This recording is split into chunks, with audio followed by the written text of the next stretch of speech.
Love to you wherever you are in this moment. Showing up. So,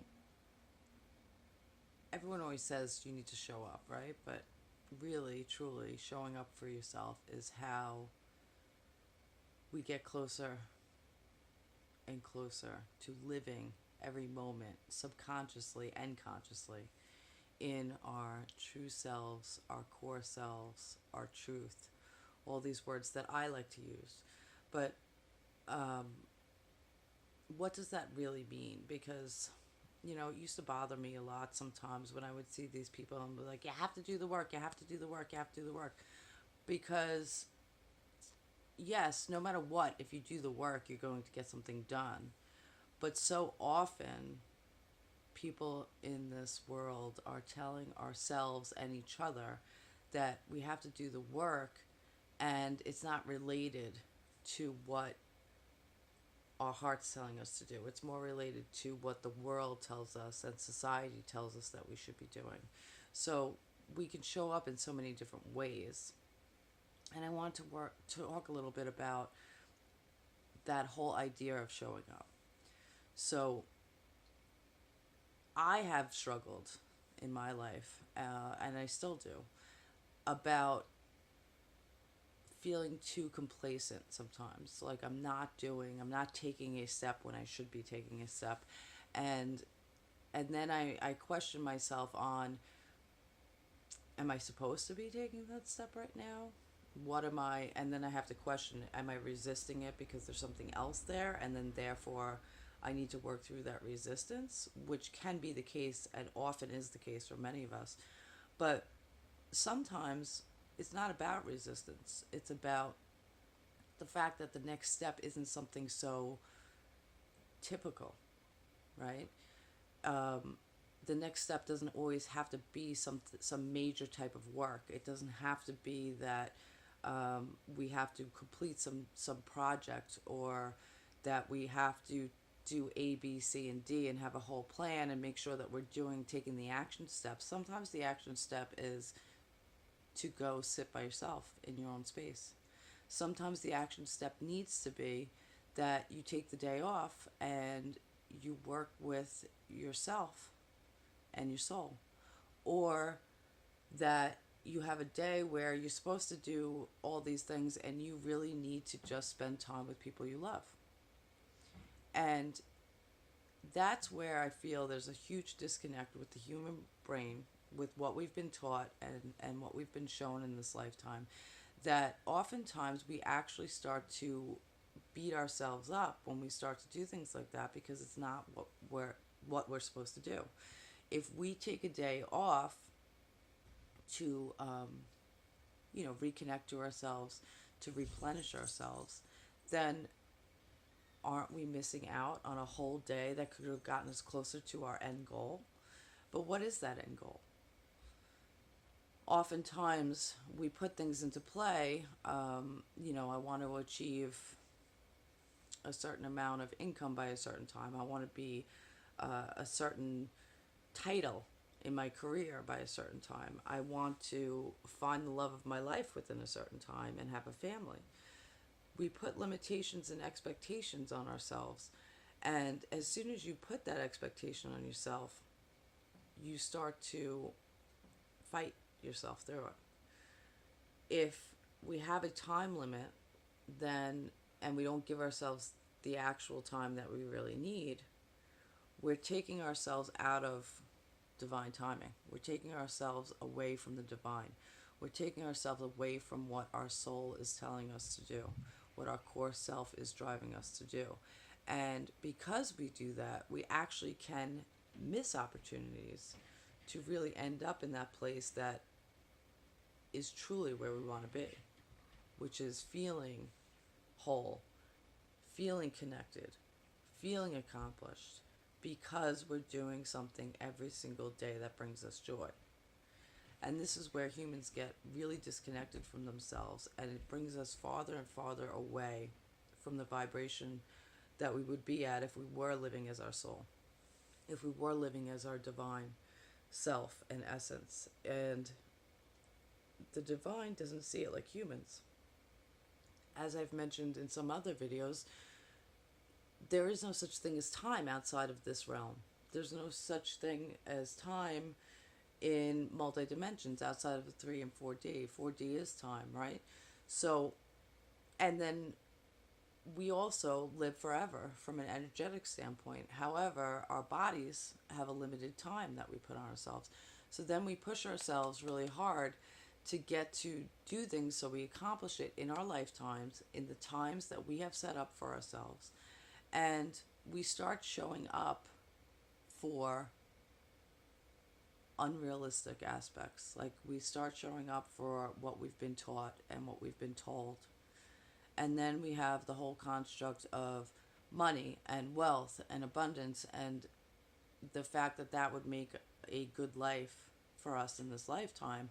And therefore, we push ourselves in the ways that we know how to, or the ways that we can see in a physical realm would bring us to that. And we totally negate the fact that we might have a different purpose.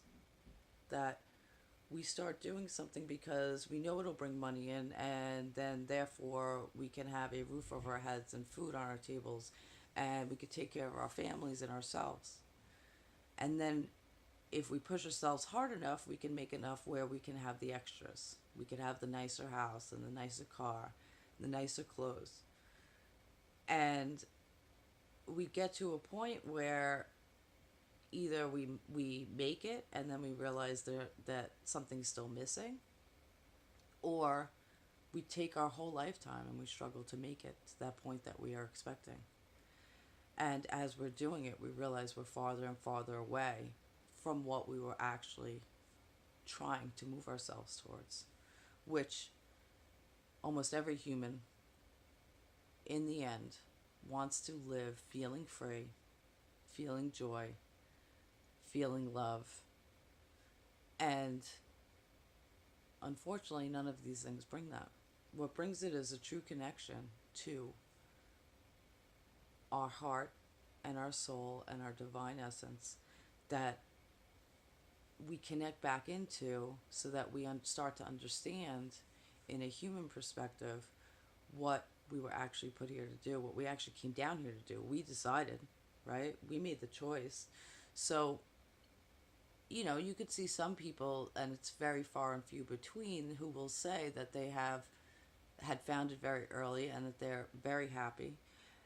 And many of those people, though, took some major risks or had some major events that propelled them into something. And then we look at ourselves and we're like, I don't know.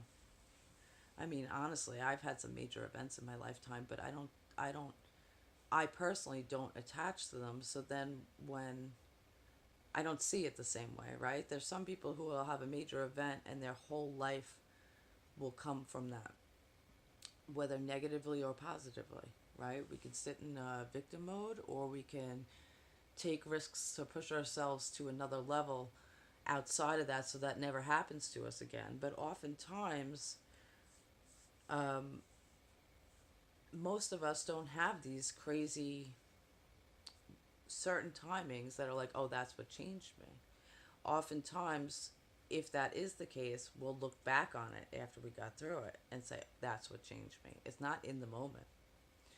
So each one of our now moments, we have the chance to show up for ourselves. And the way that we do that is to listen to our heart. And sometimes that doesn't mean that we're working like crazy. Sometimes it doesn't mean a do. Sometimes it means that once in a while we need to sit on the couch and binge a TV show. If that's what brings us back to ourselves, that if that's what brings us out of the not real vibrations that we've thrown ourselves into because we're living in this world. So it's been a struggle for me, to be honest, because I needed to do a lot of inner work. I needed to do a lot of spiritual work in my lifetime, and sometimes it could feel like you're being lazy, like you're not accomplishing. But when I look at those times that I made those choices, I completely understand why. But during them, the resistance will come up. The yelling, the talking to myself saying, am I really doing this? Is this really what I'm supposed to be doing right now? Or am I just being lazy? Am I just avoiding? Am I just resisting? So, and what can happen then, and that happens in anything, right? When we judge ourselves, is or I should say, what could happen when we ask ourselves those questions is that we can start to judge ourselves, and then we could start getting into the spiral of but and keep on thinking about it, right? Keep on asking ourselves the same questions when your heart and your gut knows. So that's like when they always say, go with your first instinct. Yeah, because your first instinct's right. But then we talk ourselves out of our first instinct, and that's most of our lives, right? So then we miss opportunities, we miss possibilities, and we miss now moments, or make now choices in the now moments that aren't actually aligned with us. And what happens is then we go into that trajectory, and at some point, if we've moved ourselves too far away from our true selves, things will start happening to try to pull us back in, because that's how the universe works. Our guides, are the universal energy, will keep on trying to tap you on the back and say, hey, you're going the wrong way. Or not that it's wrong as much as it's if you want to connect fully, then we need to change directions. So I really just want to talk about that showing up, because I think it's triggering for some people. It's also a very judgmental thing that we hold against ourselves, because so many people say you need to do the work. You need to do. You need to show up. You need to act. The quicker and faster you do it, the quicker and faster you get somewhere. And that's not true. But when you took the direction that's away from your alignment, excuse me, when you take the direction that's away from your alignment, then you end up wasting time, even though you're trying to get somewhere very quick, right? So it's one of those situations where if we could just take the moment when we need it to listen to ourselves, to go with the first instinct, to listen to the gut and the heart, and to align with our energy, is when we can truly move more quickly.